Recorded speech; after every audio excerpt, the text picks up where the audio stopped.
Okay, on the heels of the other state fuck nuggets, mostly Republicans,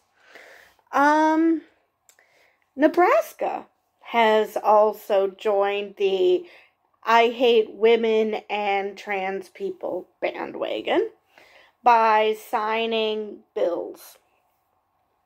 So let's get to the article. Republican Nebraska Governor Jim Pillen signed a bill Monday that bans abortion at 12 weeks of pregnancy and restricts gender-affirming medical care for people younger than 19. Now, the headline said minors. 18 and 19, not minors. In no country, in no state in the world is that a minor. So anyway, the abortion ban takes effect immediately, while the ban on gender-affirming care takes effect on October 1st. The hybrid measure ties together restrictions that Republicans have pursued across the U.S. Pillen called the law the most significant win for social conservative agenda in over a generation in Nebraska, before he signed the law while holding the 5-day-old daughter of some friends as his two oldest granddaughters stood next to him. It's about protecting our kids and saving babies, pure and simple, Pillen said, which is a whole bunch of bullshit in both cases. Opponents have promised to sue to try and block the law. The head of the American Civil Liberties Union of Nebraska, Mindy Rush Chipman, said in a statement that every option is on the table to undo these regressive measures. The governor's decision to sign these sweeping restrictions into law betrays a total disregard for Nebraskans' freedom, health, and well-being, Rush Chipman said. Just as we have seen in other states, these bans will result in significant harm, most intensely hurting already vulnerable communities. Nebraska had not passed a new abortion ban since 2010, when it became the first state to limit the procedure at around 20 weeks of pregnancy. For crying out loud. The 12-week ban includes exceptions for rape, incest, and to save the life of the mother. And I've been over this before. At least they have exceptions. But how about you don't tell people what medical procedures they need? Because it's none of your goddamn business. And again, it's... What do you regard saving the life of the mother? Because usually they're talking about physical life. Well, what about their mental health? Nobody gives a shit about that. These pro-lifers, they don't care. They only care about the physical health. They couldn't care less about mental health. They probably don't even realize that's a thing. Except when it comes to mass shootings. Then suddenly, yeah, mental health is a problem. But when it comes to women getting pregnant, no, pregnancy is a breeze, and nobody ever suffers mentally from being pregnant because I didn't or something. All right. State Senator Joni Albrecht of Thurston, who pursued even tougher abortion restrictions during the session, wiped away tears as she said she hopes to eventually enact a ban at all stages of pregnancy. World's smallest violin. Planned Parenthood, which operates 2 of Nebraska's 3 abortion clinics, said the new law increases the burden on women who need abortions, forcing more of them to travel out of state. Because, that's the other thing. What do people think happened prior to Roe? Do they think that abortions, because they were banned, that nobody got them? No, it was just more dangerous to do so. You're just banning legal abortions. You're not legal safe abortions. You're not banning abortion. It's heartbreaking that we have to tell patients that they cannot receive their health care here in Nebraska anymore, said Andy Curry Grubb, Nebraska's executive director for Planned Parenthood North Central States. The law forced Planned Parenthood to reschedule 3 patients this week, and Curry Grubb said that within her 5-state region, there have been a 40% increase in second trimester abortions since Roe v. Wade was overturned last summer. I'm pretty sure that that's the opposite than what people wanted to happen. More women are being forced to push abortions later into pregnancy because of hurdles involved with seeking care out of state. I don't know. Do these dumb fucks think that if women have to wait long enough that they'll be like, oh, well, I guess I'm gonna have a baby? No. If they don't want a baby, they don't want a baby. And no, I'm not talking about giving the baby up for adoption. I'm talking not wanting to be pregnant. Not wanting to be pregnant and not wanting a kid are not necessarily the same thing. All right, the law forced Planned Parenthood. Oh wait, I read that already. She said it's troubling that the new law doesn't include any exceptions for fetal anomalies, which may not be diagnosed until after the 12th week of pregnancy. Well, we wouldn't want, logic to enter in here. Granted, they have allowed for exceptions, but really, how many? I followed this podcast, and this podcast host had to endure, along with his wife, a stillbirth. Now, they probably would not have opted for it. Now, in their case, it was simply that the umbilical cord was strangling the baby. But if they were in a situation where there's a fetal abnormality, maybe they would still go through with it, but maybe they wouldn't want to go through the heartbreak of watching their kid die because abortion wasn't available. So, because it was traumatic for them. I mean, they handled it really well, but it's still traumatic. So, and that's when they didn't realize until the day of the birth that was a thing. What if they had known that this was going to happen? Would they have gone through with it? They should not have to. If they want to, fine, but they shouldn't have to. Okay. Let's see here. North Carolina also recently passed a 12-week abortion ban among a slew of restrictions enacted in states after the U.S. Supreme Court last year struck down 1973 Roe v. Wade ruling that established a nationwide right to abortion. 14 states have approved an abortion ban throughout pregnancy. Nebraska's law Nebraska's law also will prevent transgender people under 19 from receiving any gender-confirming surgery. It restricts the use of hormone treatments and puberty blockers in minors, putting the state's chief medical officer, a political appointee who is an ear, nose, and throat doctor, in charge of setting the rules for those therapies. In Nebraska, people younger than 19 are considered minors. Okay, I learned something today. Nebraska has 19 as its age of majority. Cool. Well, 20, I guess. So, let's break this down.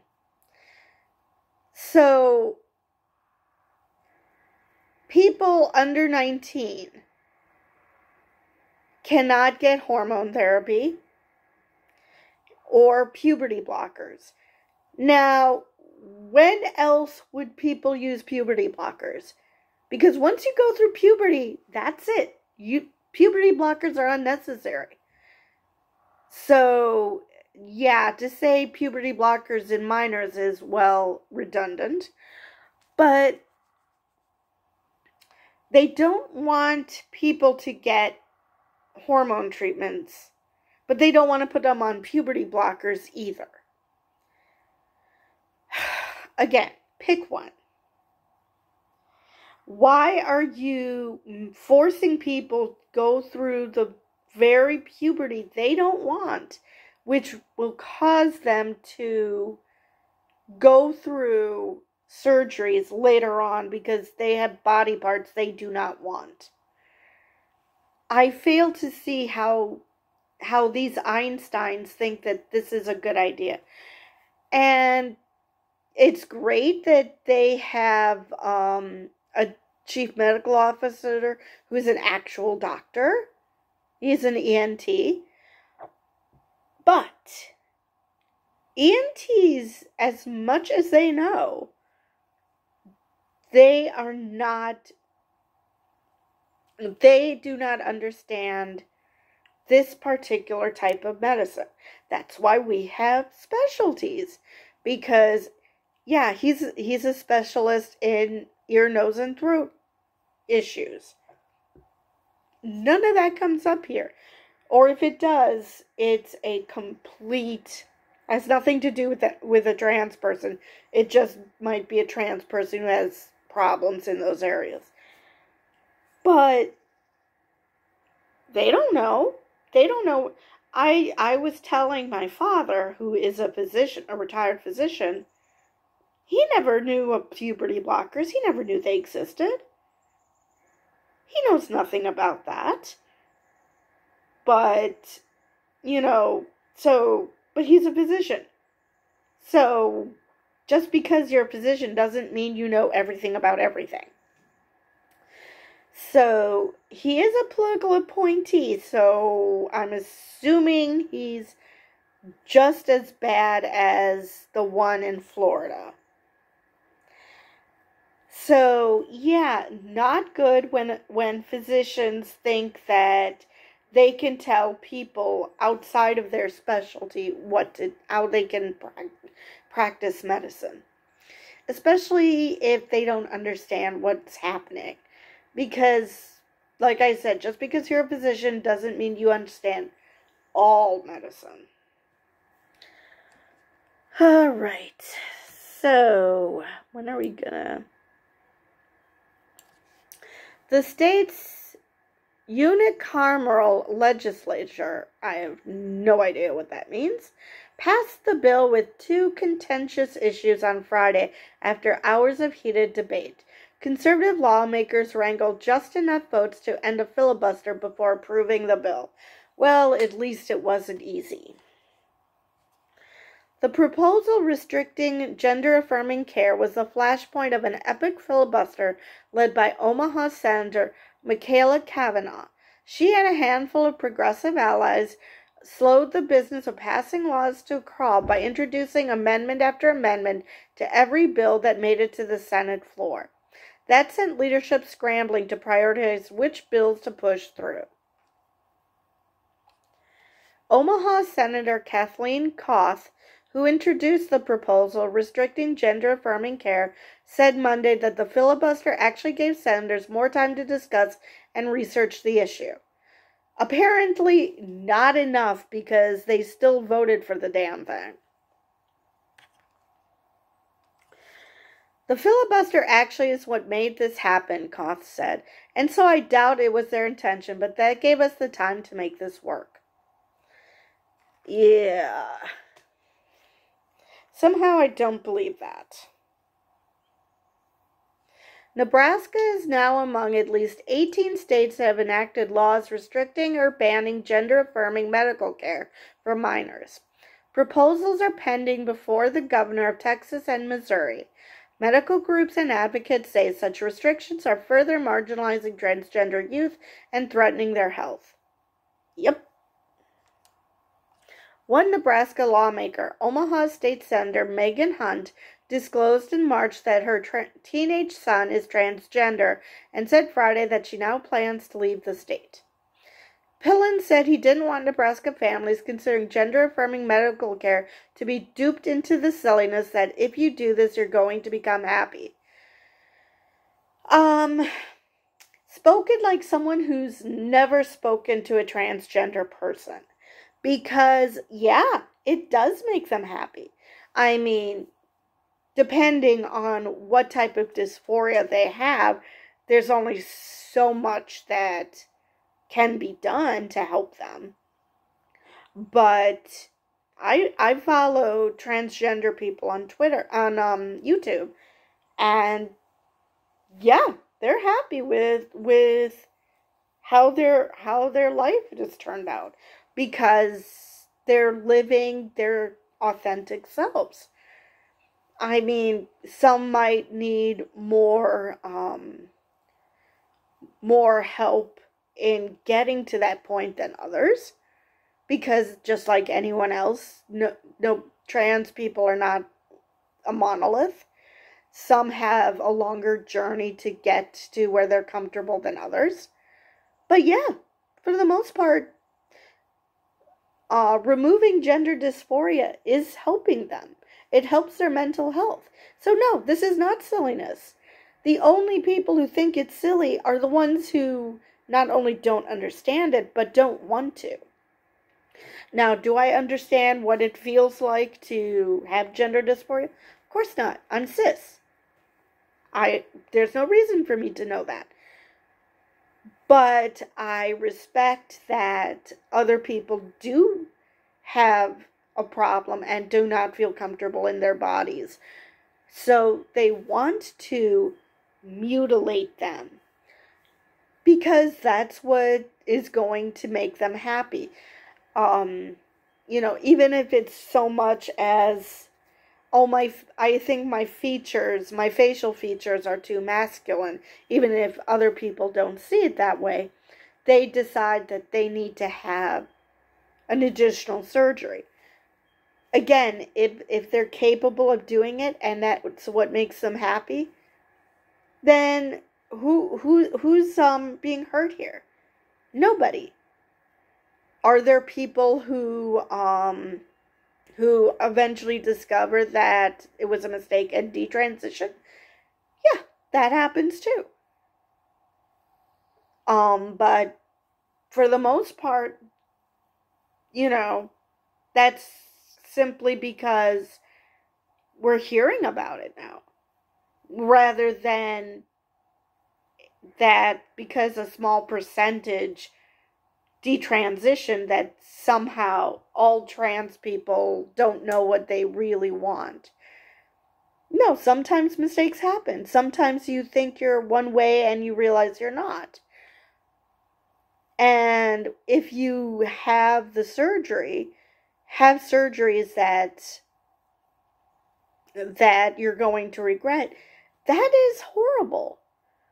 But that's why you need health care that will put you on the correct path instead of pushing you into it. And as long as you do that, I'd fail to see the problem. So, anyway, that's all I have from this article. But yeah, it is so infuriating that people seem to think that because they don't understand something and they regard it as silly, that then obviously it's totally silly and they should stop it. Now these are the same people who are okay with other types of snake oil salesmen pushing their wares as if they're medical care. And they're perfectly fine with that. They're okay with people being duped into getting supplements or or getting whatever the latest trend in Eastern medicine, alternative medicine is. And nobody says shit about them being duped. But trans people? Oh no. That's a scam. No, just because you don't understand it doesn't make it a scam. It just means you don't personally understand it because you're not trans. I don't understand being trans either. But I'm not going to tell other people what they're feeling. I'm not going to tell people, oh, you don't want these? Well, you're just being silly. I mean, they're just fine. No, if someone says that these don't belong on my body because I just don't feel like that's the real me, then nobody else should tell them that, no, you're wrong. Nobody else gets to tell them that because it's nobody else's business but theirs. The only people this affects is the person making that decision. So it just drives me nuts that these laws are being passed and claiming that you're trying to protect people. No, you're not. You're just trying to protect your sensibilities, your sensitive sensibilities that trans people make you uncomfortable, so you want to try and prevent trans people from existing. Well, guess what? They're going to exist whether they transition or not. It's just that they're going to be miserable and possibly off themselves because of it. But that's it. That doesn't mean that they're going to go away. It doesn't mean that gender dysphoria is going to suddenly go away. It's been there. It's been there since before gender reassignment surgeries even existed. And what happened to those people? Well, most likely they ended up killing themselves because they couldn't live the way they felt was their authentic selves. Again, that's not for you to decide. People get to decide for themselves how they want to live. And as long as they're not hurting other people, go for it. And mainstream medical associations understand this. That's why they think that gender-affirming care should be allowed. But somehow this politician seems to think that he knows better than experts? No, that's not how this works. Same thing with abortion. It is not up to you to decide who needs an abortion and who doesn't. Because you're not in this person's circumstance. You are not in this person's shoes. You don't get to tell them how they feel. So both these bills have that in common. Republicans telling other people, whether it be women or trans people, how they are supposed to feel. And that's not how it works. You do not human like that. Some people do not feel comfortable in their bodies, and some women, for whatever reason, need or want an abortion. That is not up for other people to debate. It's not up for other people to question their decision. It's only up to the individual. Now, in the case of abortion, absolutely talk to not just your doctor, but your loved ones. And, because if there is a father involved that you're in a relationship with, then absolutely, talk about it with him. But to just decide, oh, I know best because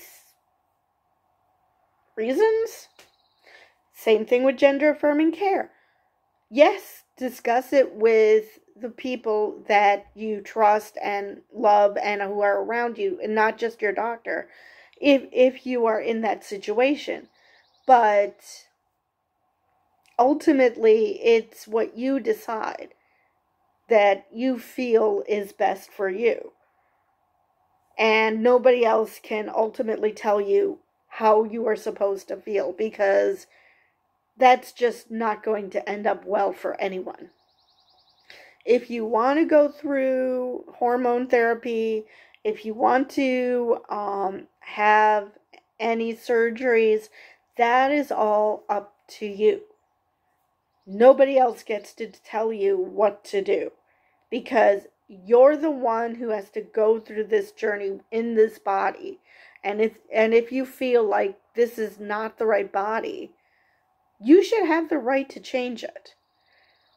I mean, if a woman were to have a double mastectomy and decide to have reconstructive surgery because she just doesn't feel whole without her breasts, nobody would bat a frickin' eye that, oh, well, it's just breasts, it doesn't really matter, you don't need them or whatever.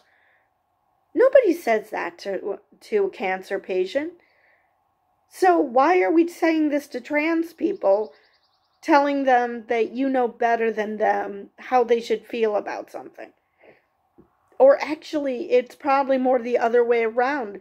People with double mastectomies who are perfectly fine not having the surgery, that they're fine with it, because at least this gets them to talk about their journey.